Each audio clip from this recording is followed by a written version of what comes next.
అందరికీ నమస్కారం అండి. నా పేరు శైలజ విశ్వనాథ్. నేను ఈరోజు రీసెంట్గా ఎగ్స్పై వస్తున్న కాంట్రవర్సీ గురించి మాట్లాడడానికి వీడియో చేస్తున్నాను.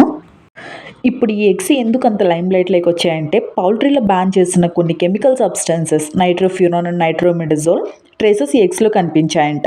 ఇవి క్యాన్సర్ కాజింగ్ ఏజెంట్స్ కాబట్టి అంత ఇష్యూ అవుతోంది. అయితే ఇక్కడ మనం మాట్లాడుకోవాల్సింది ఎగ్స్ గురించి మాత్రమే కాదండి, అవి పెట్టే కోడ్ గురించి కూడా మాట్లాడుకోవాలి. ఎందుకంటే ఎగ్స్ కంటే ఎక్కువ చికెన్కి యాంటీబయాటిక్స్, గ్రోత్ హార్మోన్స్ ఇస్తున్నారు. ఈ విషయం అందరికీ తెలిసినా కూడా చాలా నెగ్లెక్ట్ చేస్తున్నాము, ఎగ్స్ని హైలైట్ చేస్తున్నాం. ఎవరు పట్టించుకోరు, కేర్ చేయరు. ఎందుకంటే సప్లై అండ్ డిమాండ్ ఇంబ్యాలెన్స్ అవుతుంది కాబట్టి.